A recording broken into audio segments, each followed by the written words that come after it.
Boa tarde, tudo bem com vocês? Meu nome é Christian Rocha Coelho, eu sou diretor de conteúdo do Grupo Habit. Nós somos uma empresa com mais de 1.500 escolas e somos parceiros do Grupo A há mais de 10 anos. Eu conheci o Gustavo, acho que há uns 15 anos atrás, acho que a Mirna era aluna ainda do liceu.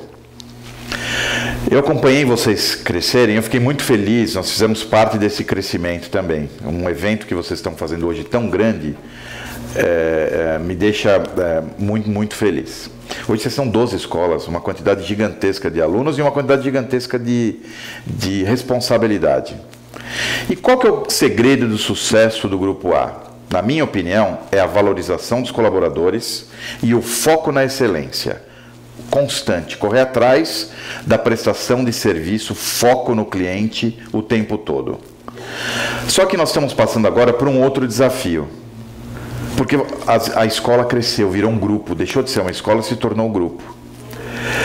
E nós temos que criar a uniformidade, mas sem perder a essência.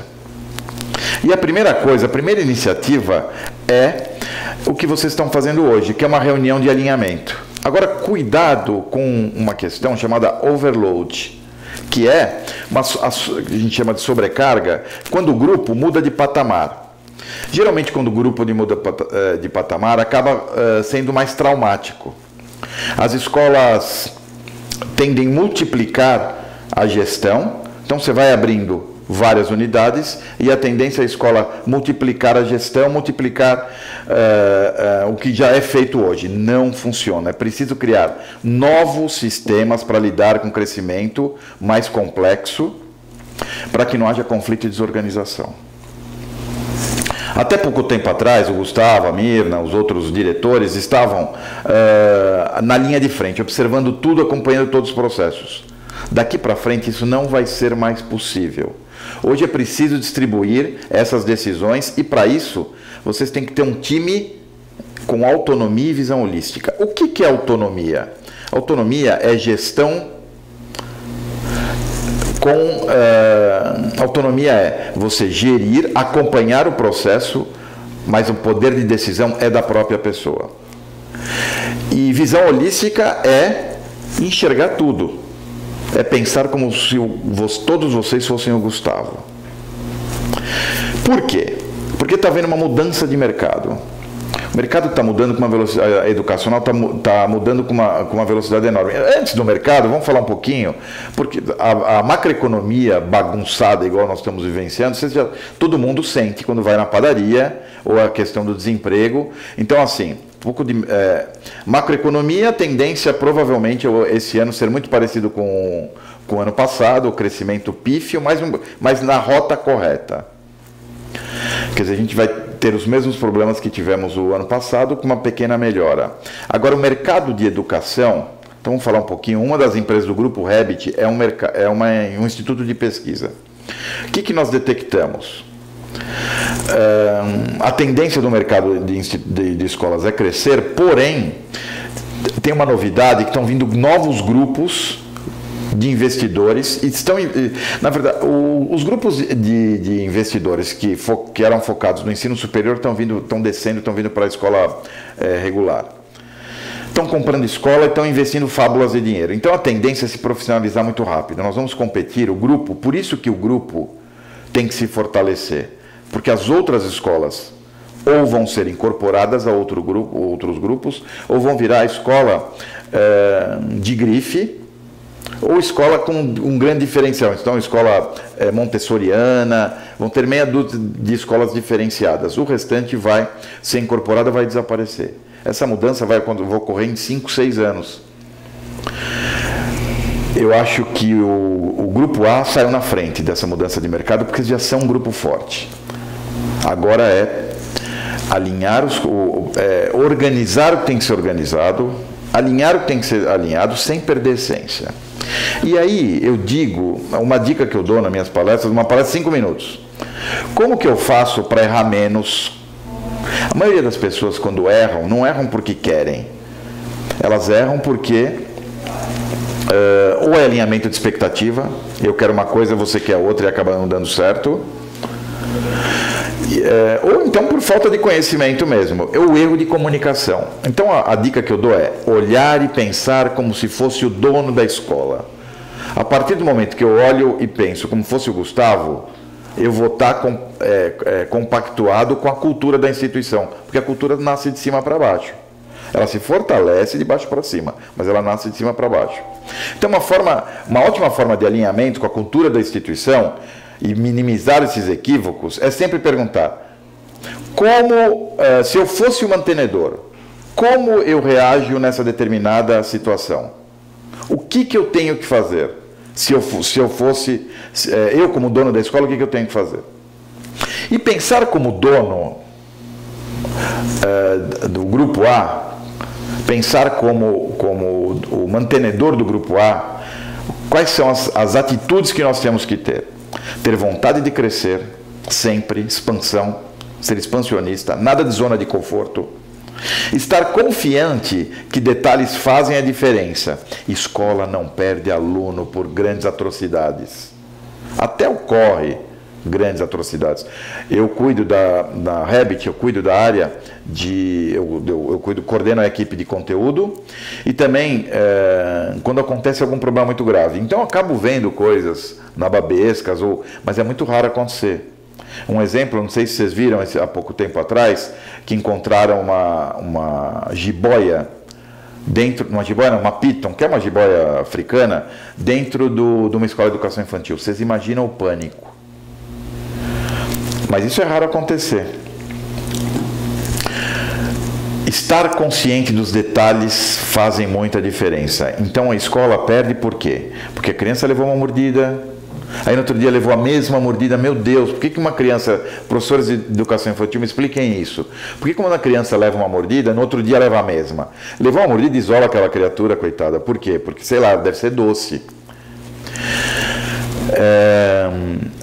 Só que junta pequenos detalhezinhos. Então, estou infeliz com alguma coisa que aconteceu. A coordenadora... Nós temos uma pesquisa, chama Arquivo Morto.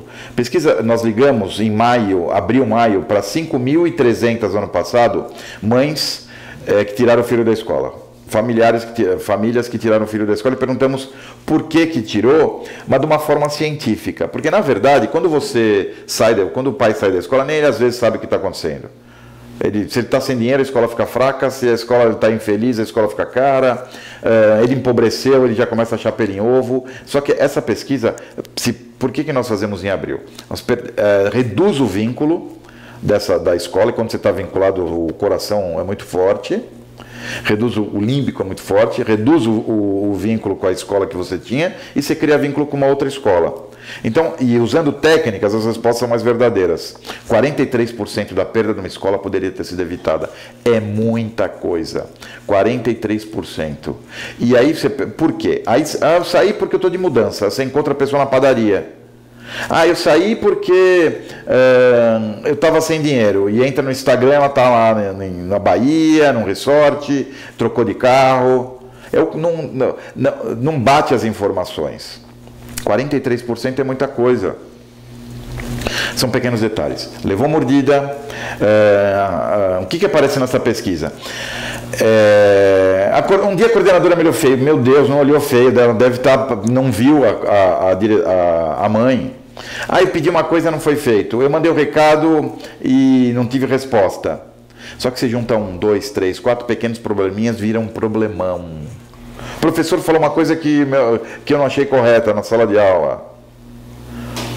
Pequenos detalhes, vai juntando. Junta um monte de coisinhas, vira uma coisona. Amplifica essas coisinhas, ou essa coisona, com grupos de WhatsApp. Quem é o inimigo número 1 das escolas? O grupo de WhatsApp. Que aí as mães começam, aquela animal social, começa a falar e junta todo mundo e vamos tirar dessa escola. Quem sai da escola sempre quer arrastar alguém. Então, é focar nos detalhes. Necessário possuir um forte senso de responsabilidade. Por quê? Porque vocês cuidam e educam a coisa mais importante do mundo, meu filho. Aí eu pergunto, escola é empresa? Tem gente que fala, minhas palestras, tem gente que fala, o texto fala, não é. Escola é empresa? É empresa, não tenha dúvida nenhuma. Precisa ter lucro, precisa investir nos professores, investir em infraestrutura, é uma empresa sim. Só que ela é diferente das outras. Ela é mais importante. Ela e hospital são as duas empresas tipos de empresa mais importantes do mundo. Por quê? Porque se um hospital errar, o que acontece? A pessoa morre. Agora, se a escola errar, o que acontece? A pessoa morre aos poucos. É a mesma coisa, o nível de importância é maior que existe. Por isso que o senso de responsabilidade tem que ser como se eu fosse o Gustavo, como se eu fosse olhos do dono. Que é preciso ter visão holística e saber ouvir com empatia. Primeiro, visão holística. Então, ficar atento a tudo, não só o seu... essa coisa não é minha. Passa pela escola, todo mundo passa pela... Vou dar um exemplo. Inauguração de uma educação infantil na Zona Leste, linda, linda, linda, linda. Eu entrei na escola, um monte de professor no pátio, e eu vi uma água sanitária, Cândida, lá no meio, um produto de limpeza super... que corrói tudo, colocado num canto. Ninguém viu. Gente, falta o quê? Falta a visão holística. Todo mundo tem que enxergar o que está acontecendo. Entrou em escola, todo mundo é educador. O pai não quer saber. Desde o porteiro até a pessoa da limpeza são educadores. Eu entrei no hospital, estava um cara de branco lá. O que ele é? Ele é médico. Não, é um pai de santo que estava lá fazendo benzendo lá ao hospital. Mas não interessa, está de branco, entrou no hospital, está de branco, é médico. Entrou na escola, é educador. Haja como tal. E saber ouvir com empatia, que é difícil. Nós estamos numa fase do mundo que a gente fala demais. Fala. Hoje em dia, escuta muito pouco. Um local onde todos trabalham como se fossem donos tende a evoluir de forma sustentável, cria um clima de estabilidade, porque a escola não vou ser mandado embora, a escola cresce, e proporciona a possibilidade dos educadores crescerem juntos. Quando você tem uma empresa em expansão, você tem chance, alguém tem que crescer. Através de promoção, através de meritocracia. Então é extremamente importante trabalhar numa empresa que está crescendo de forma sustentável. Porque tem outras formas de crescer, dá desconto para todo mundo, você cresce. Mas aí quando você vincula o cliente a dinheiro, ele vai abrir uma concorrente mais barata, você perde, as pessoas não são fiéis. Quando você foca um cliente na estrutura, você vai ter que virar uma construtora, porque abre uma escola com melhor infraestrutura, eles vão embora. Agora, quando você foca no produto principal, vai ter que abrir uma escola melhor que a nossa. E se nós formos muito bons, vai ser bem difícil. Agora, isso que eu estou dizendo, então pensar com os olhos do dono, parece até óbvio, a gente esquece disso, mas é verdade. Mas existem umas pesquisas que eu andei lendo que dizem que 13%, uma das pesquisas, 13% dos colaboradores sentem algum vínculo emocional com a empresa e trabalham como se fossem donos. Só 13% tem esse vínculo tão forte que se sentem como donos. Aí vale uma reflexão. Por que tão pouco? O que acontece? O que fazer para que todos trabalhem como se fosse o mantenedor da escola? Tem que refletir sobre esse assunto. Primeira coisa, então, na minha opinião, algumas coisas nós podemos fazer. Não existe comprovação científica de dom da clarividência. Por isso é importante que existam canais de comunicação entre a empresa e colaborador. Não tem. Existe muita falha de alinhamento de expectativa, como eu já disse aqui. Eu quero uma coisa, a direção quer outra, a escola quer outra, e eu continuo errando, porque eu não sei o que eu estou errando. Como que... às vezes você fala e a pessoa... É muito comum você dizer uma coisa, a pessoa interpretar outra, falta retroalimentação. E as coisas acontecerem erradas e gerar embate. Então, o que tem que ser feito? E às vezes você tem vergonha. E também medo de represária. Você vai falar, aquela coordenadora depois vai me perseguir pro resto da vida. Lógico que as coordenadoras aqui do grupo A não fazem isso, mas as outras do mundo podem fazer. E mesmo que não faça, você fica com receio. Então, um canal de comunicação é legal. Via e-mail, que você pode ou não se identificar. Isso é imprescindível para você falar o que você acha. Segundo, meritocracia. É um celeuma. Participei de um debate agora num congresso falando sobre meritocracia e estavam falando horrores lá. Tinha um time a favor e tinha um time falando horrores sobre meritocracia, porque não é justo. Aí eu vou dizer uma coisa sobre você. O que é meritocracia? Meritocracia é ser valorizado através do mérito. Quem é bom é mais valorizado. Quem é médio é menos valorizado e quem é ruim não sei o que está fazendo no grupo A. Vai embora, tchau. Porque antes de falar de meritocracia, uma das questões é o seguinte: para você pensar como olho do dono, para ter essa responsabilidade, você tem que compactuar com a cultura do grupo A. Eu não concordo com o que o Gustavo fala. Eu não concordo porque com eu estou dando exemplo da Mirna que eu lembro porque eu tenho mais vínculo, mas com os outros diretores, com os outros coordenadores. Aí eu uso a técnica, a minha proposta para as pessoas que não concordam com a cultura da instituição é: use a técnica da Cato. Procura ter emprego. Não concordo, ainda fico. Eu não concordo com nada e ainda fico me martirizando. Isso é sadomasoquista.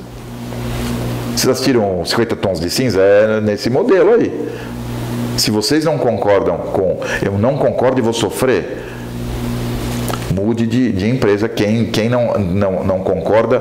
E por quê? Porque a grande maioria, a cultura é formada a grande maioria, é um conjunto de atitudes, as principais atitudes, valores, propósito de uma instituição.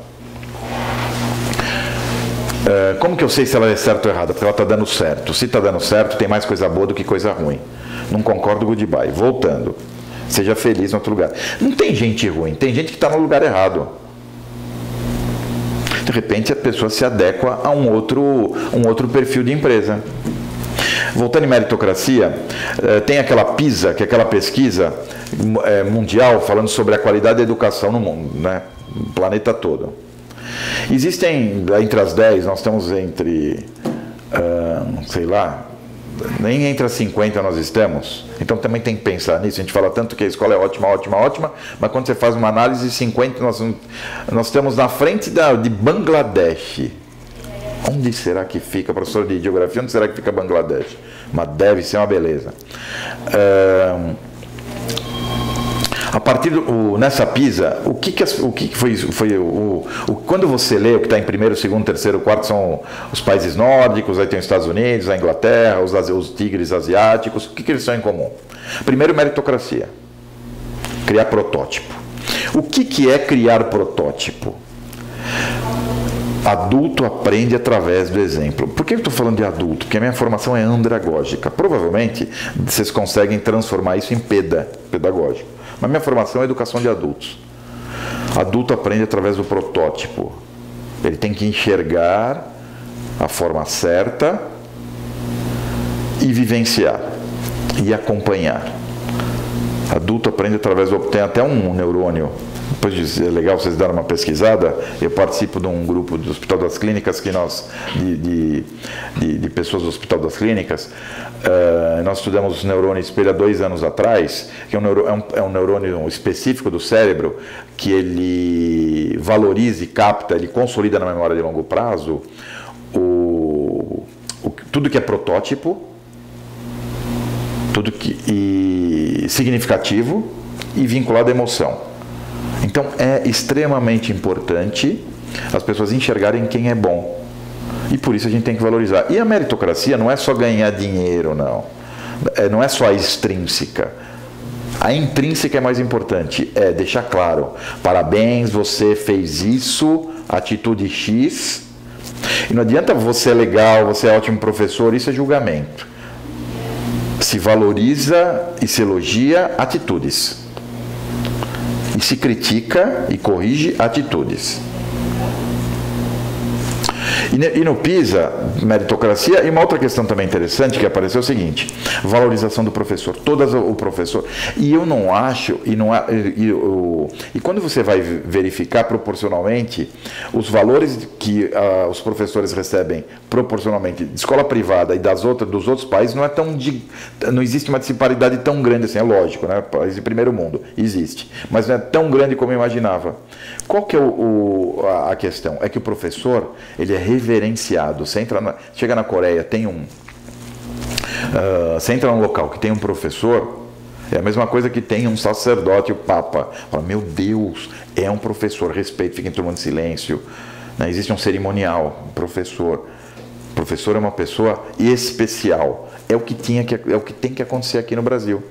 O Brasil só vai mudar, e parece piegas, mas é verdade, se melhorar a educação. E para melhorar a educação tem que ter melhor professor. E para ter melhor professor, você precisa ser valorizado. Então vamos começar a nos valorizar. Esse negócio que todo mundo é igual é papo furado. Vamos gerar protótipo. E aí, para puxar a qualidade da prestação de serviço. Focar no aperfeiçoamento, buscar no time ideias, inovações e melhoria o tempo todo. Nós somos eu faço isso há não sei quantos anos, eu faço aquilo há não sei quantos anos. Gente, não existe isso. O mundo gira rápido demais. Eu escutei estava em Goiânia dando uma palestra, aí a coordenadora falou, não concordo com a análise de desempenho de professor em sala de aula. Por quê? Porque eu tenho muita experiência, eu não preciso.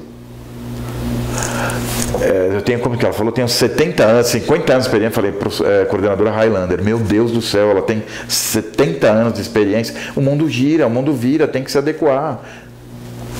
Uma outra coordenadora que eu escutei também uma vez, que ela disse o seguinte: Christian, eu não preciso assistir aula, é um celema, o professor odeia. Alguns professores não gostam, não existe essa, na verdade assim, não existe essa cultura. Gente, isso é a cultura do monitoramento. Existe em todas as empresas do mundo, que é acompanhamento em busca de aperfeiçoamento, desculpa. E o que acontece, na verdade, a gente sente, o professor às vezes alguns professores sentem que está sendo fiscalizado. Não tem nada de fiscalização. Eu sou um dos diretores do grupo. Eu tenho coaching. São 3 diretores em cada setor. Nós fazemos o coaching. E, na verdade, sou diretor e mantenedor. Na hierarquia eu estou acima. E mesmo assim eu adoro coaching. Por quê? Porque eu erro muito. E por que eu erro muito? Porque eu sou ser humano. Então eu crio hábitos que se transformam em vícios. Eu fiz um cálculo esses dias. Eu já visitei 1.600 escolas. Já assisti muita aula. 80% do teu comportamento você não controla. Então, acaba cometendo. É importante ter esse aperfeiçoamento. Essa diretora falou, essa coordenadora disse o seguinte: eu não preciso assistir porque eu sinto, ando pelos corredores e sinto. É a coordenadora Chico Xavier, não é possível, ela tem o dom da clarividência, ela psicografa lá os relatórios. Tem que estar próximo, tem que acompanhar, sim. E o professor tem que estar aberto e não ter preciosismo de achar que não precisa evoluir, que é tudo perfeito, porque nós somos seres humanos. E se você é ótimo ano passado, parabéns, você não é pouco. Foco em dado concreto. Outra questão, uma sugestão, também a gente tem muita dificuldade na área educacional, é foco no dados concretos. Existe uma diferença, existe uma diferenciação, sim. Nós não tratamos as pessoas de forma equilibrada. Nosso límbico toma voga. Tem gente que você gosta mais, tem gente que você gosta menos. Não tem jeito. Então, o importante é focar em dados concretos, análise de desempenho, números, estatísticas. Porque aí você você foca na mudança de atitude e não no julgamento. O que a gente não gosta é de ser julgado. Julgado é quando não tem conotação, dados parametrais. Outra questão importante também é deixar claro qual que é a cultura da empresa. Qual é a cultura da empresa? Entra na escola, o professor novo entra na escola e ele descobre a cultura como? Apanhando. Pum, não é assim. Opa, apanhei. Não é assim, tum, já tomei uma... Ótimo, já olhou, a coordenadora olhou feio, tum, o outro professor olhou feio e tal. Aí eu vou aprendendo, apanhando. Qual que é a cultura? Tá claro isso? Todo mundo... Aí, não, a gente conhece a cultura. Estava numa escola na Zona Sul e eu falei assim, qual a proposta pedagógica da escola? Ela falou, não, tá lá no quadrinho na porta. E a missão também no quadrinho. Meu Deus, então o contrato com o quadrinho vai dar aula. Possuir planilha, aquela planilha de missão, valores, visão, proposta pedagógica, não tem que estar, lógico, na recepção, óbvio, tem que ter imagem mental, tem que estar colocada também na sala dos professores, mas é pouco. Tem que saber na ponta da língua. Quem entra numa escola, os colaboradores da escola têm que saber qual a missão, qual o propósito. O propósito de vocês é o mais nobre junto com a área médica do mundo. Então tem que saber qual que é o propósito. E principalmente qual a proposta pedagógica. Que é o que vocês ministram, que vocês fazem em sala de aula. Às vezes eu pergunto, estou passando pela mesa, eu fazia isso, mas depois eu virei persona não grata, eu parei de fazer. Oi, professor, qual é a sua proposta pedagógica? Não quer dizer que não sabe, é lógico que sabe. Só que essa informação está tão nas profundezas da memória que demora para resgatar. Não deveria. Tem que estar na superfície. Tem que ser significativo. Qual a filosofia? O que eu quero pregar? Quais são os conhecimentos? Quais são os valores? Quais as formas? Qual a metodologia? Qual a forma? As formas que eu ensino? Quais são as ferramentas de apoio? Isso é uma proposta pedagógica. É a carta magna da instituição. Não tem coisa mais importante. Então, uma sugestão também que eu digo, aproveitem e realinhem ou construam. Na verdade, na fase que vocês estão passando, é a reconstrução. Refaçam. Aqui no Grupo Rap a gente refaz isso todo ano, vamos começar daqui a pouco. Missão, valores, visão e proposta pedagógica. Tem que estar aqui, não tem que estar na parede só. Uma outra questão importante também é a quebra que pode ocorrer quando as empresas crescem, é a quebra do atendimento. Liga na escola, eu queria saber sobre isso. Um instante, manda alguém atender, não, isso não é comigo, é com a coordenadora. Aí liga a coordenadora, não estou sabendo essa informação, e aí vai, joga, isso é extremamente comum. E cuidado, quando você pega um telefone, primeiro a gente liga, depois a gente analisa de onde que é aquele telefone. É incrível como, aqui na Rabbit, por exemplo, as pessoas ligam para qualquer telefone, mandam para qualquer e-mail pedindo qualquer informação. Quando você cresce, então assim, grupo A, tem gente que vai ligar do liceu querendo saber informações do Concórdia, tem gente que vai ligar de um para o outro, agora a nova escola na Zona Norte, que é um desafio, a mesma coisa, isso vai acontecer.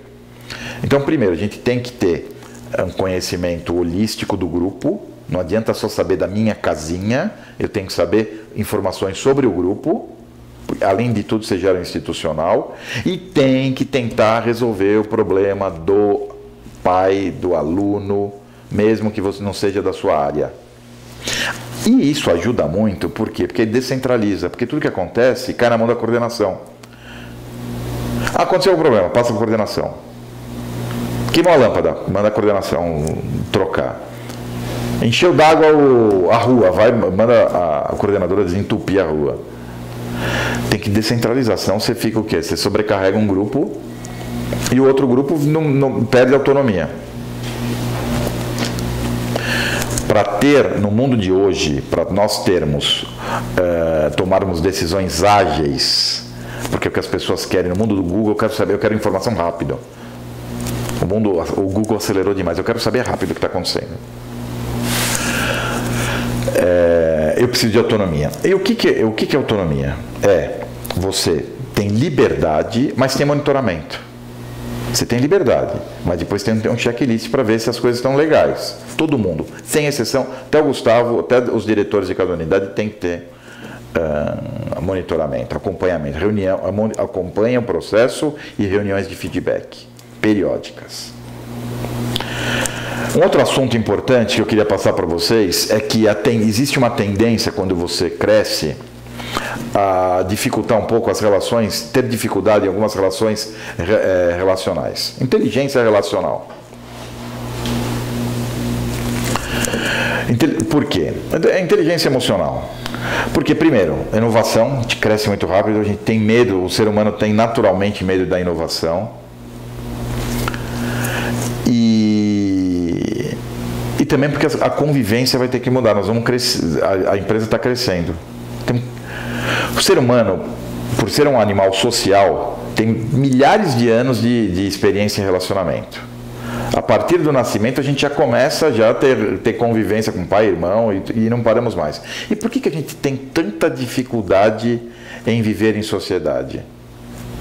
O tempo todo. Ou só eu que tenho na minha casa, e os familiares, e os amigos.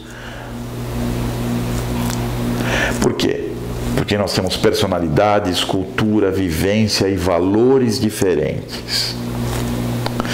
E a gente passa mais tempo com nossos colegas de trabalho do que com os familiares. Por isso, cada pessoa deve cuidar das suas relações interpessoais dentro da empresa. Por quê? Porque aí forma uma atitude, uma teia de atitudes positivas. Clima. Cultura está relacionada não só a padrões comportamentais e valores, e também tem o lado emocional. Então existe uma cultura emocional positiva. Quando você entra numa escola, você vê que as pessoas são mais felizes, e você entra também em outras péssimas. Isso significa que a gente não vai ter que sair beijando as pessoas na rua o tempo todo, né? Mas tem que distribuir sorriso, tem que cumprimentar, tem que ser altruísta. O foco é inspirar o colega, o nosso colega ao lado. A escola tem responsabilidade de criar a cultura do estresse, não deixar a cultura de estresse aumentar e gerar uma escola harmônica. E quem gera isso? Dia a dia, as pessoas. Sempre que a gente troca energia agradável, tem uma liberação de um hormônio chamado oxitocina, que é o hormônio do amor. E aí sim a gente cria uma cultura, uma cultura positivista na instituição. Isso é extremamente importante. O que mais que eu tenho que passar para vocês?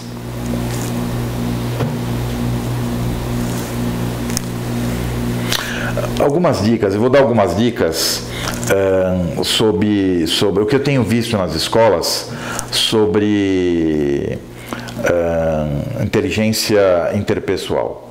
A primeira é: tem que tomar cuidado com o protecionismo. Compreender é diferente de se envolver com o problema dos outros. Isso é uma questão cultural brasileira. Para você ser amigão mesmo, você tem que sofrer junto. O que difere a gente dos animais sociais? Várias coisas, mas uma delas é que a gente nasceu para ser feliz.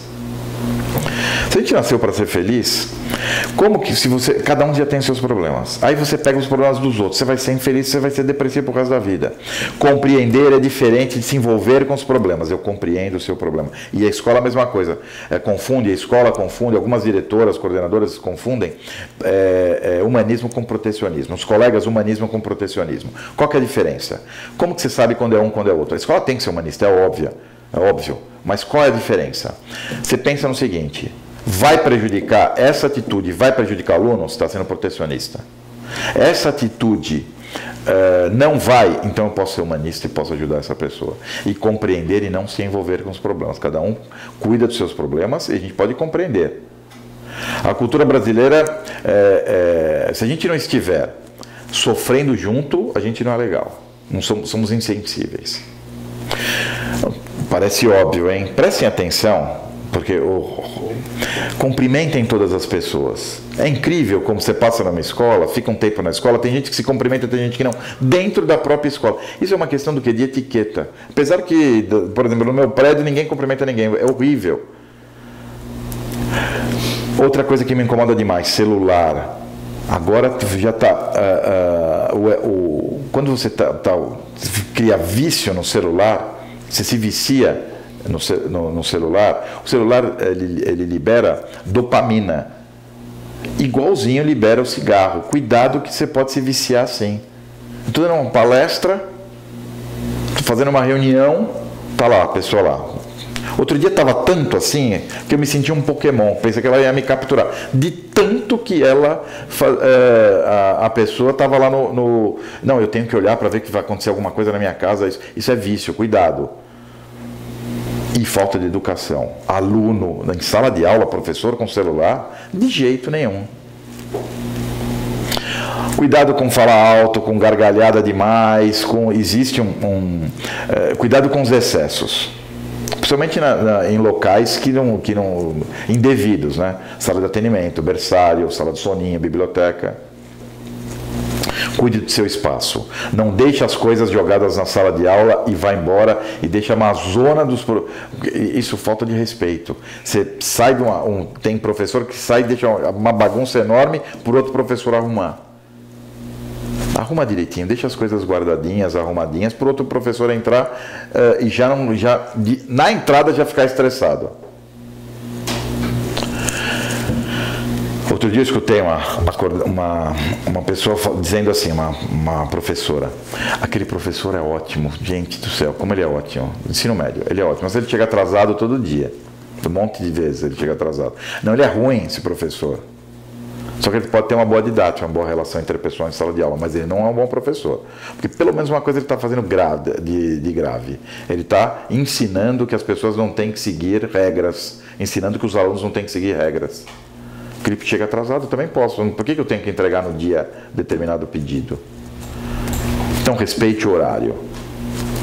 Cuidado com apelido, palavras chulas. Diminutivo.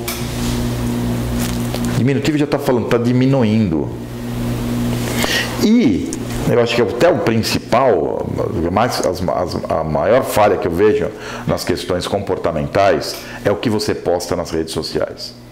Nós seguimos, uma das empresas do grupo é uma empresa digital, então nós seguimos milhares de escolas. Aí o que eu vejo? Uhul, hoje é sexta-feira. Por que não escreve? Hoje é sexta-feira, eu odeio dar aula. Gente, professor é professor 24 horas por dia. Não é professor só dentro da sala de aula. Você vai educar porque os alunos continuam sendo alunos. Então, o aluno vai seguir vocês nas redes sociais. Então, o professor é o tempo todo, não é só dentro da escola, não. Vocês não escolheram essa nobre profissão? Então, tem que manter a nobreza. Aí, o que eu vejo? Professor bebendo todas, pode beber, mas não posta. Um monte de professor pelado, fazendo grave. Também tem que tomar muito cuidado. Uma questão interessante também que eu lembrei agora é o seguinte: quando você tiver com alguma dúvida, antes de tomar uma atitude, parece óbvio, né? Pergunte. Você está com alguma, não só dúvida, quando você tem você gerou um conceito, você ficou chateado e gerou determinado conceito. Quando nós cometemos alguns deslizes, alguns equívocos, de repente a gente não sabe, não é porque eu não quero prejudicar você, prejudicar o outro. Não existe a percepção, faltou a empatia. Então peça a opinião de outras pessoas, principalmente dos protótipos, tá? Aquela pessoa está depressiva, eu vou perguntar justo para ela.